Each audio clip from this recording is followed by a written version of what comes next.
이 도시는 평온했고 모든 것이 제자리를 지키고 있었습니다. 벽돌은 단단했고 시계탑의 종소리는 늘 정시에 울렸습니다. 시민들은 그 안정감을 믿었습니다.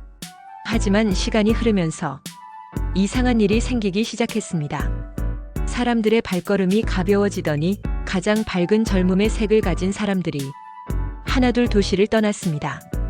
그들이 떠난 자리에는 무거운 그림자만 남았습니다. 그리고 그림자 위로 세대를 넘어 이어진 빚이라는 이름의 회색 안개가 도시를 덮기 시작했습니다. 안개는 희망의 빛까지 집어삼켰습니다. 시민들은 매일 아침 공장에서 일했지만 자신이 만드는 물건들이 과연 누구를 위한 것인지 알 수 없었습니다.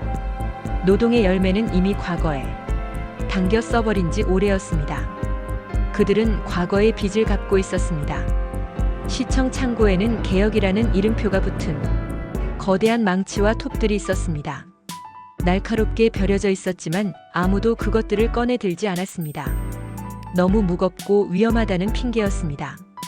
특히 낡은 교육의 틀, 바람에 흔들리는 노동의 천막, 그리고 바닥난 연금 상자는 가장 우선적으로 손봐야 할 곳이었습니다.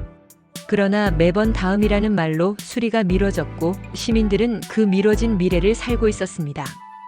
이제 불을 쌓은 사람들도 짐을 쌌습니다. 도시는 더 빠르게 무게를 잃었고 점점 공허한 메아리가 되었습니다. 남겨진 사람들의 시선은 무거웠습니다.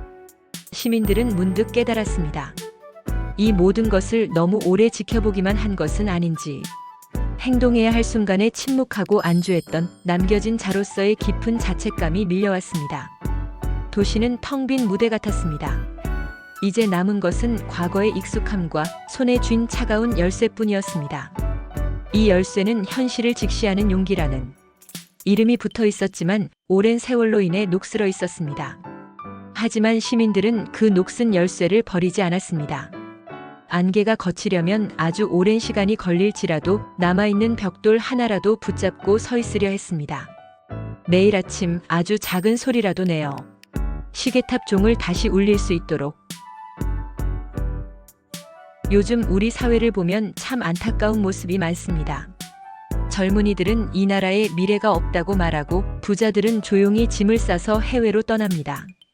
그런데 그들이 떠나는 이유를 자세히 들여다보면 단순히 돈이 많아서가 아닙니다. 이 나라의 방향이 잘못 가고 있다고 느끼기 때문입니다. 지금 우리 사회는 빚을 내서 현재를 위로하려는 나라가 되어가고 있습니다. 미래를 위한 투자보다 당장 표를 얻기 위한 지출이 앞서고 있죠. 겉으로는 민생지원, 서민안정 같은 그럴듯한 이름이 붙지만 실상은 생산성을 높이지 못하는 선심성 지출이 대부분입니다. 정부가 돈을 푼다고 해서 국민이 진짜로 부자가 되지는 않습니다. 그건 마치 언발에 오줌 누는 격이에요. 순간은 따뜻하지만 금세 얼어붙습니다. 결국 그 따뜻함의 대가는 더 큰 빚으로 돌아오죠. 국가 재정을 기업으로 비유해 볼까요? 회사가 매출은 늘지 않는데 직원들 급여를 빚내서 올린다면 그 회사는 어떻게 될까요? 처음엔 직원들이 좋아할 겁니다. 하지만 얼마 지나지 않아 채권자들이 문을 두드릴 겁니다. 국가도 마찬가지입니다.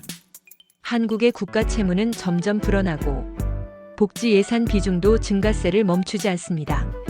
R&D나 교육 같은 미래 생산성 투자 비중은 오히려 줄어드는 현실, 이게 바로 우리가 마주한 구조적 문제입니다. 그렇다면 이 빚은 누가 갚을까요? 정부가요? 아닙니다. 결국 국민이 갚습니다. 그리고 그 국민 중에서도 특히 젊은 세대와 부유층이 부담하게 됩니다. 미래 세대는 세금으로, 부유층은 증세로. 그런데 문제는 그들이 순순히 그 부담을 받아들이지 않는다는 거예요. 부자들은 이미 자산과 국적을 옮길 준비를 합니다. 젊은 세대는 이 나라에 남을 이유가 없다며 해외로 눈을 돌립니다. 고소득 거주자의 해외 이주 신고가 최근 크게 늘었습니다. 청년층의 해외 취업 희망률도 계속 증가하고 있습니다. 남은 자들의 자괴감만 커지고 있는 현실입니다. 젊은 엘리트와 부자가 떠나면 남는 자들의 자괴감은 단순한 인구 이동 현상이 아니라 사회적 신뢰 붕괴와 공정성에 대한 절망감으로 요약할 수 있습니다. 2025년 새 정부가 출범한 이후 국민들의 머릿속에 남은 건 뭘까요? 내란 종결 그리고 민생지원금. 그 외에는 기억나는 게 거의 없습니다. 교육개혁, 노동개혁, 연금개혁, 인구정책, 이민전략, 이 5가지가 지금 한국 사회가 진짜로 구조조정해야 할 분야입니다. 하지만 어느 하나도 제대로 손대지 못하고 있습니다. 표를 잃을까 두려워서, 기득권과 부딪히기 싫어서, 결국 당장의 인기를 위해 미래를 포기하고 있는 겁니다. 그게 바로 포퓰리즘의 본질입니다. 국가의 재정이 투자가 아니라 위로금이 될 때 그 나라는 이미 성장의 엔진을 잃은 겁니다.